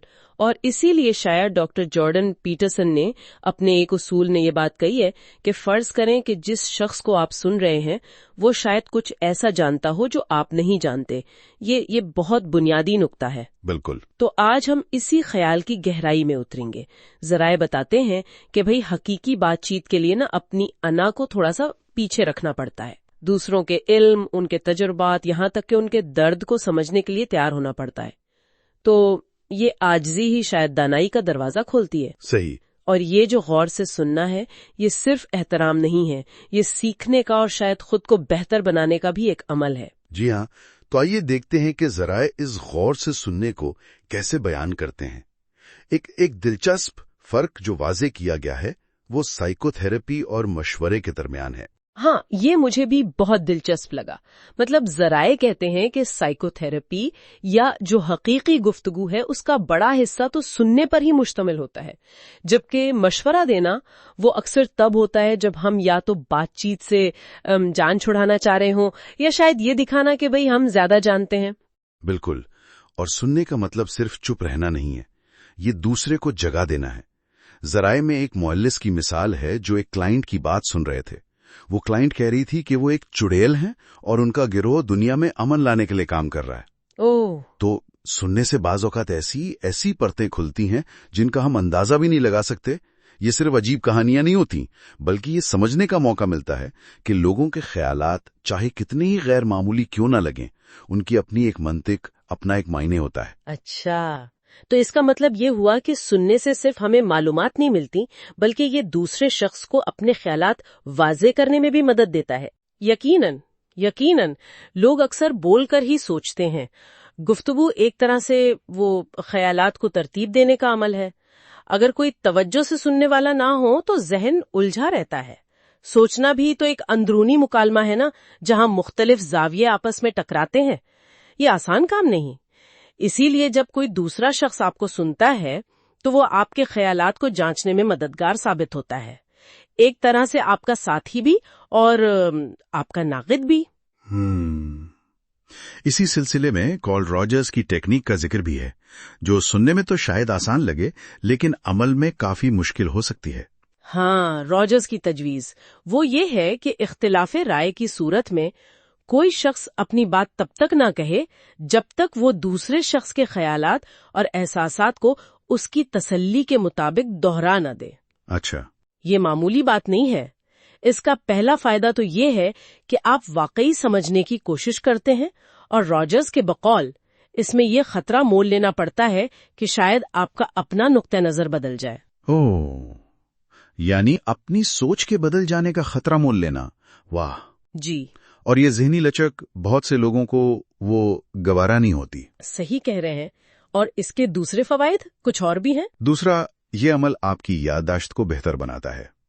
आप गुफ्तगू के अहम नुकात को ज्यादा मौसर तरीके से जज्ब करते हैं। और तीसरा, ये गलत फहमियों को कम करता है। आप दूसरे की बात को तोड़ मरोड़ कर पेश करने के बजाय उसके असल मौकिफ को समझने की कोशिश करते हैं। तो अगर ये इतना मौसर है तो फिर अक्सर गुफ्तगुएं इतनी बेनतीजा क्यों रहती हैं? ज़राए में कुछ नाकाम गुफ्तगू की अक़साम का भी जिक्र है। जी, ज़राए चंद आम नमूनों की निशानदेही करते हैं। एक तो है गुलबा हासिल करने वाली गुफ्तगू, डोमिनेंस हायरार्की कॉन्वर्सेशन जिसे कहते हैं। इसमें लोग बेहतर या ज्यादा ड्रामाई कहानी सुनाकर अपनी समाजी हैसियत ऊंची करने की कोशिश करते हैं। मकसद इश्तराक नहीं, बरतरी होता है। ओ, जैसे वो महफिलें जहां हर कोई अपनी ही सुनाने की कोशिश में लगा रहता है ना। हाँ, बिल्कुल बिल्कुल वही। दूसरी किस्म है फतह हासिल करने वाली गुफ्तगू। इसमें मकसद सिर्फ अपनी राय को सही साबित करना होता है। खास तौर पर नजरियाती या सियासी बहसों में ऐसा होता है। यहाँ सीखने या समझने की कोई गुंजाइश नहीं होती, सिर्फ जीतना अहम होता है। इन नमूनों को पहचानना इसलिए जरूरी है ताकि हम समझ सकें कि कब गुफ्तगू का मकसद मुश्तरका तफहीम नहीं बल्कि कुछ और है।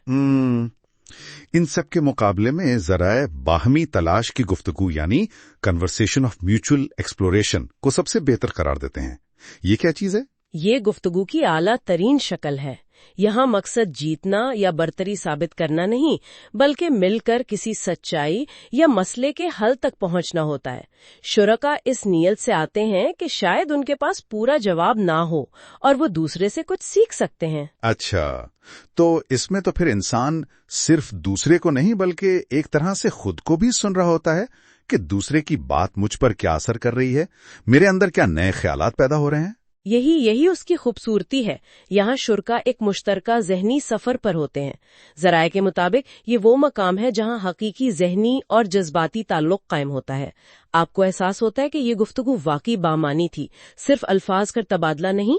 तो हासिल कलाम ये निकला कि हर शख्स जिससे हम मिलते हैं उसके पास कोई ऐसी कहानी, कोई ऐसा सबक या कोई ऐसी सच्चाई हो सकती है जिसे सुनना हमारे लिए जरूरी हो। जी, अगर आप सिर्फ बोलते रहेंगे तो आप वही दोहराते रहेंगे जो आप पहले से जानते हैं, लेकिन अगर आप वाकई सुनेंगे तो आपके इल्म और आपकी फहम में इजाफा होगा। तो अगली बार जब किसी गुफ्तगू का हिस्सा बने तो जीतने की नीयत से नहीं बल्कि समझने की नीयत से शामिल हों, है ना? बिल्कुल, क्योंकि असल दानाई तब शुरू होती है जब आप ये दिखावा छोड़ देते हैं कि आप सब कुछ जानते हैं और पूरी तवज्जो से हकीकत में सुनना शुरू करते हैं। आज हम बात कर रहे हैं गुफ्तगू में वजाहत की, यानी अल्फाज कितने अहम होते हैं।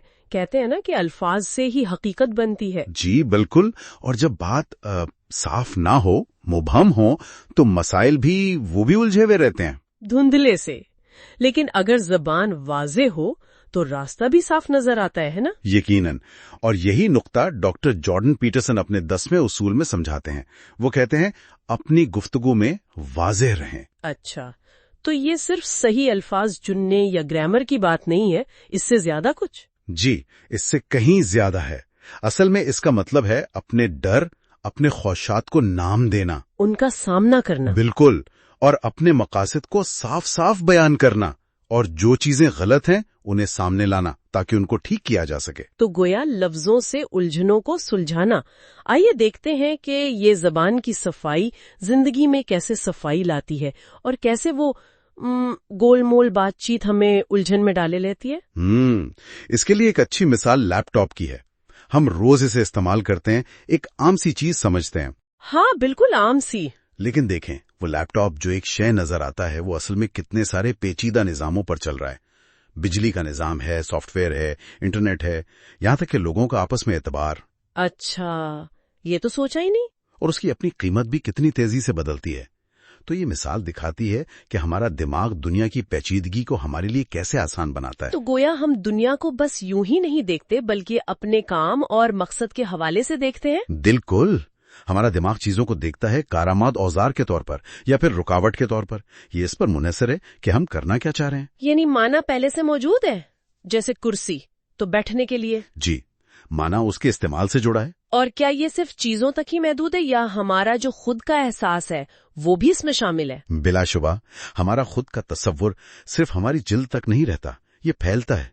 जैसे कोई मैकेनिक है, वो स्क्रू ड्राइवर की नोक से महसूस कर लेता है। अच्छा, हाँ, गाड़ी चलाते हुए गाड़ी जिस्म का हिस्सा बन जाती है। यही चीज फिर खानदान, दोस्तों, यहाँ तक के बड़े ग्रोहों जैसे कोई टीम हो या कौम, उन तक फैल जाती है।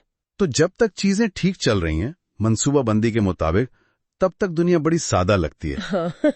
बिल्कुल बिल्कुल सादा और काबिल फहम, जब तक वो हमारी तवक्को पर पूरी उतर रही है। लेकिन जैसे ही कुछ गड़बड़ होती है, मान ले गाड़ी खराब हो गई, तभी उसकी वो छिपी हुई पेचीदगी सामने आती है। वो सारे निजाम जिन पर वो इन्हसार कर रही थी और हमारी अपनी समझ की हद, वो सब खुलकर सामने आ जाता है। और ये सिर्फ गाड़ी खराब होने जैसी बात नहीं है। जब जाती सतह पर कुछ टूटता है, जैसे शादी में बेवफाई का पता चले, जी, तो वो सिर्फ दूसरे शख्स के बारे में हमारा बनाया हुआ नक्शा नहीं तोड़ता। हाँ, अक्सर वो अपने बारे में हमारे ख्यालात को भी तोड़ फोड़ देता है। वो सच्चाई जिसे हम देख नहीं रहे थे या जानते नहीं थे, वो अचानक एक अफरा तफरी बनकर सामने आ जाती है। Sting as a dragon. हाँ, जैक कैंट की बहुत खूबसूरत कहानी है। एक छोटा सा ड्रैगन जिसे घर वाले मानते ही नहीं कि वो है, तो वो बड़ा होता जाता है, इतना बड़ा कि पूरे घर पर छा जाता है। सबक यही है कि जिन मसाइल को हम मानने से इनकार करते हैं, वो खत्म नहीं होते, वो बढ़ते हैं। जी, बढ़ते जाते हैं, यहां तक कि तबाही मचा दें। उनका सामना करना, उन्हें नाम देना बहुत जरूरी है। तो फिर लोग वाज़ेह बात क्यों नहीं करते? क्या सिर्फ इसलिए कि अपनी कमजोरियों का सामना ना करना पड़े? नाकामी से डर लगता है? हाँ, ये एक वजह हो सकती है, मुबहम रहना। इससे नाकामी भी मुबहम रहती है। अगर मैंने कभी साफ कहा ही नहीं कि मुझे क्या चाहिए, तो मैं साफ तौर पर नाकाम कैसे हुआ? अच्छा, ये एक तरह का बचाव है। जी, लेकिन ये मदद नहीं करता। इससे सिर्फ बेचैनी, गैर यकीनी सूरत हाल और आखिर में खुद से नफरत पैदा होती है। तो फिर इसके मुकाबले में वाज़ेह होने में क्या फायदा है, खास तौर पर जब सच कड़वा हो? देखिए, वजाहत की ताकत ये है कि वो मसले को ठोस शक्ल देती है, उसे तस्लीम करती है, तभी उसका हल मुमकिन होता है। सही। आपको पता चलता है कि आप असल में चाहते क्या हैं और गलत क्या हो रहा है। हाँ, जब आप वाज़ेह होंगे तो नाकामी ज्यादा चुभेगी, लेकिन इसी से सीखने को मिलता है। बिल्कुल, वही तकलीफ सीखने और आगे बढ़ने का रास्ता बनाती है। मखसूसियत दुनिया को और उसके मसाइल को काबू में लाने के काबिल बनाती है। यानी सही, मखसूस लफ्ज माजी के बोझ से आजाद कर सकते हैं, हाल को बेहतर बना सकते हैं। जी, और मुस्तकबिल को भी। जब आप वाज़ेह बोलते हैं तो आप साफ देखना और सोचना शुरू कर देते हैं। अफरा तफरी में खोने के बजाय आप असल मसले को पहचानते हैं और उसके मुमकिना हल को भी। तो पैगाम यही है, गुरेज मत करें, गोल मोल बात न करें, खाली जुमलों के पीछे मत छुपें, जो मतलब है वो कहें। जो तकलीफ दे रहा है उसे नाम दें, जो चाहते हैं वो साफ मांगे। वजाहत में ताकत है और यही हकीकी तब्दीली का पहला कदम है। तो आखिर में ये सोचने की बात है कि अगर नजरअंदाज की गई हकीकत आफरा तफरी बनकर सामने आती है, तो हमारी जिंदगी के कौन से पहलू हैं जिनमें अभी इसी वक्त वाज़ेह, मखसूस और ईमानदाराना बातचीत की जरूरत है, ताकि उस आफरा तफरी को तरतीब दी जा सके। आज हम डॉक्टर जॉर्डन पीटरसन की किताब 12 रूल्स फॉर लाइफ के एक बड़े दिलचस्प उसूल पर बात कर रहे हैं। उसूल नंबर 11। जी, बच्चों को उस वक्त तंग न करें जब वो स्केट बोर्डिंग कर रहे हों। हाँ, अब ये सुनने में पहली नजर में थोड़ा अजीब नहीं लगता?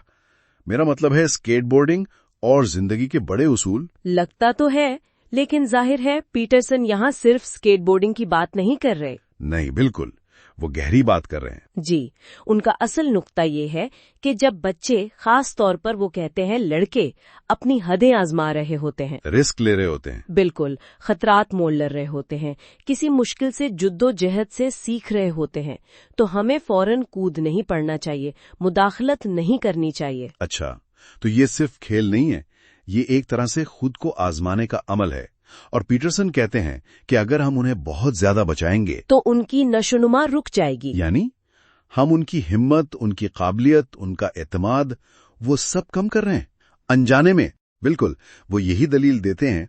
वो एक मिसाल भी देते हैं यूनिवर्सिटी ऑफ टोरंटो की। हाँ, सिडनी स्मिथ हॉल की। जी, वहां उन्होंने कुछ लड़कों को देखा जो स्केट बोर्डिंग के खतरनाक तरतब कर रहे थे, हैंड रेल पर स्लाइड करना वगैरह। ओह, तो पीटरसन ने सोचा कि ये सिर्फ लापरवाही नहीं है, ये हिम्मत है, ये काबिलियत हासिल करने की कोशिश है। तो महज महफूज रहने से ज्यादा अहम काबिलियत हासिल करना है। उनके नजदीक हाँ, काबिलियत ही आपको असल में महफूज बनाती है। ये बहुत दिलचस्प बात है। तो आज हम इसी पर बात करेंगे कि ये जो खतरा मोल लेना है, چیلنج کا سامنا کرنا ہے، یہ حقیقی ترقی کے لیے کیوں ضروری ہے؟ اور یہ جو سوچ ہے کہ بچوں کو ہر قسم کے خطرے سے بالکل بچا کر رکھو، یہ کیسے نقصان دہ ہو سکتی ہے؟ ہاں، جیسے وہ یونیورسٹی میں اسکیٹ سٹاپر لگا دیے گئے، وہ دھات کی چیزیں ریلنگ پر۔ بالکل، پیٹرسن کے خیال میں یہ اسی ذہنیت کی عکاسی ہے، ضرورت سے زیادہ تحفظ کی۔ تو یہ بحث آ جاتی ہے قابلیت بمقابلہ حفاظت کی۔ جی، پیٹرسن کا تو واضح موقف ہے کہ قابلیت زیادہ اہم ہے۔ بچے بھی، وہ کہتے ہیں، خطرے کو ختم نہیں کرنا چاہتے، اچھا، وہ اسے بہتر بنانا چاہتے ہیں، اس پر قابو پانا سیکھنا چاہتے ہیں، آپٹیمائز کرنا چاہتے ہیں۔ یعنی چیلنج چاہتے ہیں۔ ہاں، تبھی تو وہ کھیل کے میدان جو بہت زیادہ محفوظ بنا دیے جاتے ہیں نا، ہر چیز نرم گدے والی، ہاں، وہ بورنگ ہو جاتے ہیں۔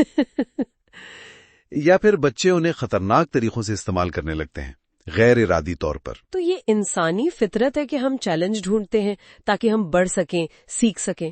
ایسا لگتا ہے، اور اگر ہم انہیں بالکل ایک بلبلے میں رکھیں گے تو پھر اصل زندگی کی مشکلات، اس کے لیے وہ تیار نہیں ہوں گے۔ بالکل، جب کوئی غیر متوقع صورتحال آئے گی تو وہ گھبرا جائیں گے۔ لیکن پیٹرسن نے سوچ کو صرف کھیل کے میدانوں تک تو نہیں رکھتے۔ نہیں، وہ اسے ایک بڑے سماجی مسئلے سے جوڑتے ہیں۔ وہ دیکھتے ہیں کہ کیسے کھیل کے میدانوں سے سامان ہٹایا جا رہا ہے، ایک عمومی عدم اعتماد ہے۔ اچھا، وہ اسے ایک طرح کی پوشیدہ اور گہری انسانیت مخالف روح کہتے ہیں۔ یہ تو بہت سخت بات ہے۔ جی، وہ یہ بھی اشارہ دیتے ہیں کہ یہ جو حفاظت پر اتنا زور ہے، یہ شاید کسی اندرونی چھپی ہوئی ناراضگی، ریزنٹمنٹ کا نتیجہ ہو، حفاظت کے پردے میں۔ او، مطلب نفسیاتی سطح پر؟ ہاں، وہ نیٹچے، فرائیڈ، یونگ کا حوالہ بھی دیتی ہیں اس سلسلے میں۔ یہ تو کافی گہری بات ہو گئی۔ اچھا، اسی چیلنج اور قابلیت سے جڑی ایک اور بات جو پیٹرسن کرتے ہیں وہ لڑکوں اور لڑکیوں کے فرق پر ہے۔ جی، صنفی اختلافات۔ وہ کہتے ہیں کہ اوسطاً لڑکوں میں کچھ چیزیں مختلف ہوتی ہیں، مثلا جیسے چیزوں میں زیادہ دلچسپی، اتفاق رائے کم ہونا، یعنی جلدی سے ہاں میں ہاں نہ ملانا، اچھا، مقابلے کا رجحان، اتھارٹی کو چیلنج کرنا۔ تو پیٹرسن کہتے ہیں کہ ان خصوصیات کو دبانا نہیں چاہیے، خاص طور پر لڑکوں میں۔ وہ خبردار کرتے ہیں کہ ایسا کرنا مطلب لڑکوں کو بالکل لڑکیوں کی طرح بنانے کی کوشش کرنا نقصان دہ ہو سکتا ہے۔ تو پھر کیا کرنا چاہیے؟ انہیں سمجھنا اور شاید مثبت رخ دینا۔ وہ یہ بھی کہتی ہیں کہ مرد اکثر ایک دوسرے کو چیلنج کر کے ہی مضبوط بناتے ہیں۔ کوئی مثال؟ وہ پرانے ریلوے ورکرز کی مثال دیتی ہیں، کیسے نئے آنے والوں کو تنگ کیا جاتا تھا، پرکھا جاتا تھا، یہ دیکھنے کے لیے کہ ان میں دم ہے یا نہیں۔ بالکل، کہ کیا وہ مشکل میں ساتھ دیں گے، قابل اعتبار ہیں۔ یہ کچھ ویسی ہے جیسے وہ پرانا چارلز ایٹلس کا اشتہار تھا۔ ہاں، وہ کمزور لڑکا جو باڈی بلڈر بنتا ہے، جی، عزت اور مقام حاصل کرتا ہے۔ اور اسی بات سے جڑی پیٹرسن کی وہ سخت وارننگ ہے کون سی والی؟ کہ اگر آپ سمجھتے ہیں کہ سخت مرد خطرناک ہیں تو انتظار کریں جب تک آپ یہ نہ دیکھ لیں کہ کمزور مرد کس قابل ہیں۔ اوہ ہاں، یہ واقعی سوچنے پر مجبور کرتی ہے۔ تو اگر ہم اس ساری بات کو سمیٹیں تو سکیٹ بورڈنگ کیا ہے؟ صرف ایک مثال؟ ایک استعارہ ہے زندگی میں ہر اس چیز کا جو ہمت مانگتی ہے، تھوڑی بے ترتیب ہے، تھوڑی خطرناک۔ جب ہم نوجوانوں کو یہ کرنے دیتے ہیں، رسک لینا، گرنا، چوٹ کھانا اور پھر خود اٹھنا، تو ہم انہیں اصل دنیا کے لیے تیار کر رہے ہیں، وہ دنیا جو ہمیشہ نرم یا آسان نہیں ہوگی۔ تو ہر خراش پر بھاگ کر مرہم پٹی کرنے کی ضرورت نہیں۔ شاید نہیں، انہیں خود کو آزمانے دیں، انہیں طاقت بنانے دیں، صرف حفاظت نہیں۔ کیونکہ ایک دن انہیں اس طاقت کی ضرورت پڑے گی۔ یقیناً پڑے گی، اور تب شاید وہ شکر گزار ہوں کہ انہیں سکیٹنگ کرنے دی گئی۔ اور آخری بات، وہ جو آپ نے کہا کہ کبھی کبھی یہ جو بہت زیادہ تحفظ ہوتا ہے، چاہے اچھی نیت سے ہو، جی، وہ ایڈپل مدر والی بات جو پیٹرسن کرتے ہیں۔ ہاں، وہ بچے کو خود مختار نہیں ہونے دیتی۔ تو یہ چیز، یہ جذبہ دبا سکتی ہے، وہ جذبہ جو آزادی اور مشکلات کا سامنا کرنے کے لیے ضروری ہے۔ ایسا ہو سکتا ہے، شاید ہمیں انہیں گرنے اور خود سنبھلنے کا موقع دینا ہوگا، ان کے اپنے مستقبل کے لیے۔ زندگی میں نا اکثر ایسا ہوتا ہے کہ اچانک کوئی تکلیف آ جاتی ہے،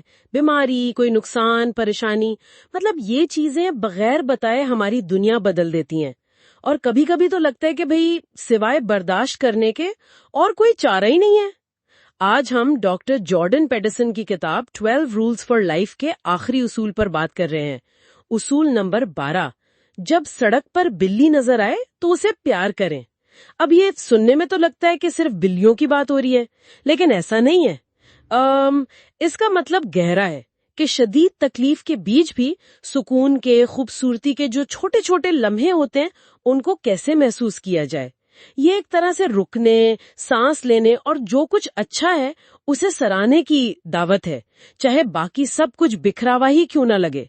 تو یہ اصول نا ایک نرم سی یاد دہانی ہے کہ مشکل سے مشکل دنوں میں بھی کچھ نہ کچھ تو ہوتا ہے جی بالکل، جو توجہ کے لائق ہو، جو یوں کہیں کہ جینے کی وجہ بن سکے۔ آئیے اس آخری اصول کی گہرائی میں اترتے ہیں۔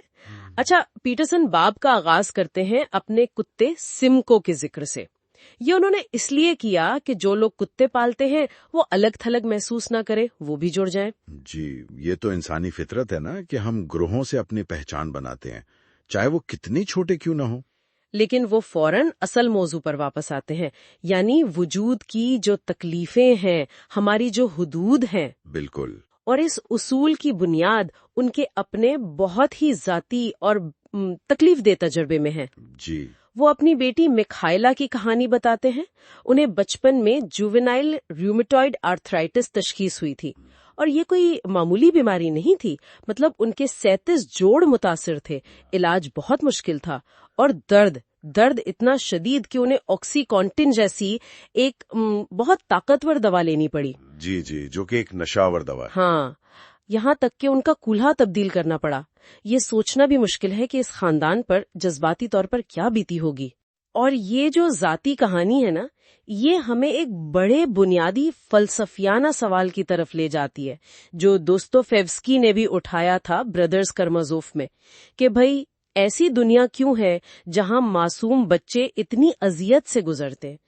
پیٹرسن اس سوال سے بھاگتے نہیں ہیں، وہ مانتے ہیں کہ وجود کی یہ حقیقت تلخ ہے، اور یہ سمجھنا ضروری ہے کہ تکلیف پر سوال اٹھانا یہ بالکل فطری بات ہے۔ یہاں پیٹرسن ایک بہت دلچسپ بات کرتے ہیں جو انہوں نے اپنے بیٹے جولین کے بارے میں سوچتے ہوئے دریافت کی، کہ ہم کسی سے اس کی کمزوریوں کے باوجود محبت نہیں کرتے، بلکہ شاید ان کمزوریوں، ان حدود کی وجہ سے کرتے ہیں۔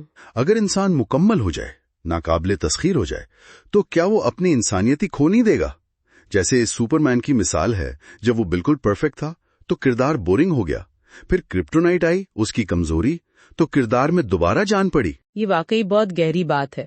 وجود اور حدود یہ لازم و ملزوم ہے۔ حدود کے بغیر نہ کوئی کہانی بنتی ہے، نہ کوئی ترقی ہوتی ہے، نہ کوئی معنی پیدا ہوتے ہیں۔ اب یہ سمجھنے سے شاید تکلیف ختم تو نہیں ہوتی بالکل، لیکن اسے ایک تناظر مل جاتا ہے۔ لمیٹیشن ہی بینگ کو ممکن بناتی ہے۔ یہ ماننا کہ ہم محدود ہیں ہمیں زیادہ ہمدرد بناتا ہے، شاید زیادہ انسان بناتا ہے۔ تو پھر سوال یہ ہے کہ اتنی شدید مشکلات کا سامنا کیسے کریں؟ پیٹرسن اپنے تجربے سے کچھ عملی مشورے دیتے ہیں۔ پہلا تو یہ کہ پریشانیوں کے بارے میں سوچنے کے لیے روز ایک وقت مقرر کر لیں، باقی وقت نہیں سوچنا۔ جی۔ دوسرا، زندگی کو بہت چھوٹے پیمانوں پر دیکھیں، کبھی کبھی صرف اگلا گھنٹہ یا بس آج کا دن۔ اور تیسرا، وہ کہتے ہیں aim high, focus on the day, یعنی بڑا مقصد رکھیں مگر توجہ آج پر ہو۔ کوشش کریں کہ وجود کی جو بنیادی اچھائی ہے اس پر یقین رہے۔ اور شدید تکلیف میں نا کبھی کبھی سوچنا اتنا مددگار نہیں ہوتا جتنا نوٹس کرنا ہوتا ہے، مطلب ارد گرد کی چھوٹی چیزوں پر دھیان دینا۔ پیٹرسن کا مشورہ ہے کہ جب دماغ قابو سے باہر ہو تو توجہ اپنے حواس پر لائیں، ان چیزوں پر جو آپ کے ارد گرد ہیں۔ اچھا، اور یہیں سے وہ بلی والی بات آتی ہے۔ ہاں، بلی یہاں ایک علامت ہے۔ پیٹرسن کے لیے بلیاں جیسے فطرت کی یا وجود کی خالص شکل ہیں۔ وہ انسانوں کو اپنی مرضی سے قبول کرتی ہیں، خود مختار ہوتی ہیں۔ تو سڑک پر چلتے ہوئے اچانک ایک بلی دکھ جائے اور آپ رک کر اسے پیار کریں، یہ وجود کی طرف سے ایک چھوٹا سا غیر متوقع تحفہ ہے۔ جی بالکل۔ تکلیف دہ روٹین میں ایک وقفہ، روشنی کی ایک ننھی سی کرن جو یاد دلاتی ہے کہ بھئی اذیت تو ہے مگر زندگی میں اب بھی کچھ خوبصورت، کچھ حیران کن باقی ہے۔ وہ اپنی بلی جنجر کا بھی ذکر کرتے ہیں جو انہیں سکون دیتی تھی. زندگی میں جو بکھری ہوئی چھوٹی چھوٹی خوشیاں ہیں نا انہیں پہچانے اور ان سے طاقت حاصل کریں. بالکل. اب یہ ایک اچھی کافی کا کپ ہو سکتا ہے, کسی بچے کا یوں ہی ناچنا, کھڑکی سے آتی دھوپ, موسیقی کا کوئی ٹکڑا. یہ چھوٹی چیزیں مرہم بن سکتی ہیں اگر ہم انہیں نوٹس کریں. تو خلاصہ یہ ہوا کہ زندگی مشکل ہے, واقعی مشکل ہے, کبھی کبھی ناقابل برداشت حد تک, لیکن اس سختی کے باوجود وہ ہمیں کچھ خاموش تحفے بھی دیتی رہتی ہے. کسی بچے کی مسکراہٹ ہو گئی, اپنی جلد پر دھوپ کا احساس, یا سڑک کنارے پیار کرنے والی کوئی بلی. ان لمحات کو نظر انداز نہیں کرنا چاہیے, انہیں محسوس کریں, انہیں مرہم بننے دیں. یہ یاد دہانی ہے کہ آپ ابھی بھی یہاں ہیں, وجود ابھی باقی ہے, اور چھوٹے چھوٹے قدم اٹھا کر آگے بڑھنا ممکن ہے. اور امید کی بات بھی ہے, جیسا پیٹرسن بتاتے ہیں کہ ان کی بیٹی میخائلا کی صحت میں بعد میں غیر متوقع طور پر بہتری آئی. جی, تو یہ بھی ظاہر ہوتا ہے کہ اندھیرے کے بعد روشنی آ سکتی ہے. تو آج اپنے ارد گرد کون سی چھوٹی سی خوبصورتی ہے جسے آپ نوٹس کریں گے؟ یہ سوال خود سے پوچھنا شاید اس اصول کا اصل مقصد ہے. 12 رولز فار لائف کے سفر میں ہمارے ساتھ رہنے کا بہت شکریہ. اگر آپ کو ان تجزیوں میں ہماری گفتگو میں کچھ فائدہ مند لگا ہو تو براہ کرم اس چینل لرن وتھ حمزہ یعقوب کو لائک، شیئر اور سبسکرائب ضرور کریں. آپ کی حمایت سے ہمیں حوصلہ ملتا ہے اور ہم زیادہ لوگوں تک یہ بامانی مواد پہنچا پاتے ہیں. اگر آپ براہ راست ہماری مدد کرنا چاہیں تو آپ سپر تھینکس بھیج سکتے ہیں یا پھر ان طریقوں سے عطیہ کر سکتے ہیں. جیز کیش یا راسٹ آئی ڈی ہے 030414144658. وائز کے لیے https://wise.com پلیمی حمزہ یعقوب 116 یا پھر آئی بین کے ذریعے BE25967225459082. یہ حمزہ یعقوب کے نام سے ہے. سوئفٹ کوڈ ہے TRWIBEB1XX. Wise Belgium.